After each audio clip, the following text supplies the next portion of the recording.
زمانہ طالب علمی میں جب ہم یونیورسٹی پڑھا کرتے تھے تو ہمارے کلاس میں کچھ ایسے صاحب تھے، کچھ ایسے دوست تھے جن کو اگر میں آج بھی یاد کروں تو خود سے بہت بہتر پاؤں گا۔ ان کا تقوی، ان کی ایمانداری، ان کا عبادت میں بہتر ہونا، ان کا کمٹمنٹ۔ اور اس زمانے میں ڈاکٹر صاحب سے واقف نہیں تھا، تو کسی شب میں ان دوستوں کے ساتھ ایک مجلس ہوئی تو انہوں نے بتایا کہ ہم سب جو ینگسٹرز ہیں، سب یونیورسٹی کے اسٹوڈنٹس تھے، ہم ڈاکٹر صاحب سے منسلک ہیں اور جمعہ کا خطبہ بھی ان کا سنتے ہیں لائیو، اور ان کی تنظیم سے بھی ہمارا تعلق ہے۔ تو یہ پہلی ایک یاد تھی میرے پاس ڈاکٹر صاحب کی۔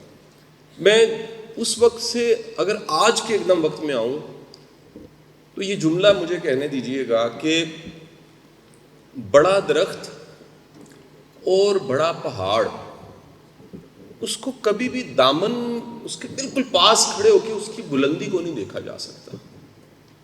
اس سے فاصلہ بڑھتا ہے تو پتہ لگتا ہے کہ اس کی بلندی کتنی زیادہ ہے۔ ڈاکٹر صاحب کے اس سارے کنٹریبیوشن کو، جو ڈاکٹر صاحب کا کام موجود ہے، اس کو اگر آج دیکھیے تو آپ کو ڈاکٹر صاحب کی جو عظمت ہے اس کا اعتراف کرنا پڑے گا کہ ایک زندگی اللہ نے اس میں اتنی برکت شامل کی کہ یہ کام جو ڈاکٹر صاحب کا سارا کام ہے، اور ڈاکٹر صاحب کے پردہ فرمانے کے بعد بھی ان کی ویڈیو، ان کے لیکچرز جس طرح پھیلتے رہتے ہیں، سنے جاتے ہیں، ان کی کتب، ان کا سارا کام، وہ ایک شخص کا کام نہیں لگتا آپ کو۔ ایمانداری سے اگر آپ اس کا تجزیہ کریں تو آپ کہیں گے کہ یہ ایک ادارے کا کام ہے جو اللہ نے ایک فرد سے لے لیا، اور یہ قبولیت کی نشانی ہے۔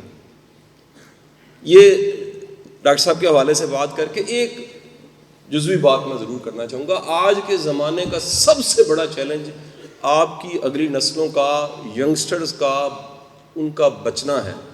آج تربیت سب سے بڑا مسئلہ ہے۔ آپ ملک کے حالات دیکھ لیجئے، دنیا کے سارے چیلنج دیکھ لیجئے، اور ان یونیورسٹیوں میں جا کے دیکھیے۔ مجھ سے پہلے بھی ایک دو مقرر ینگ یونیورسٹیوں میں جاتے رہتے ہیں، میں انہیں دیکھا۔ میں آپ کو بتاؤں کہ اس وقت سب سے بڑا چیلنج یہ ہے کہ آپ کے پاس ایکسٹریم موجود ہے۔ جو مذہب کی طرف جا رہے ہیں ان میں شدت دیکھیے، وہ انتہا کی ہے۔ جو مذہب سے دور جا رہے ہیں وہ بالکل الحاد کا شکار ہیں، وہ بھی انتہا کی ہے۔ اور اس میں اس زمانے میں ڈاکٹر صاحب کا سارا کام، جو رجوع اللہ، دین کی طرف لانا اور خیر کے رستے کا مسافر بنانا، یہ کسی نعمت سے کم نہیں ہے۔ میں دعا گو ہوں ڈاکٹر صاحب کی ساری فیملی کے لیے، آپ سب کے لیے جو تنظیم اسلامی سے جڑے ہوئے ہیں، کہ اللہ تعالیٰ آپ سب کو آباد شاد رکھے اور ہماری آنے والی نسلوں کو محفوظ رکھے۔ آپ کا بہت بہت شکریہ۔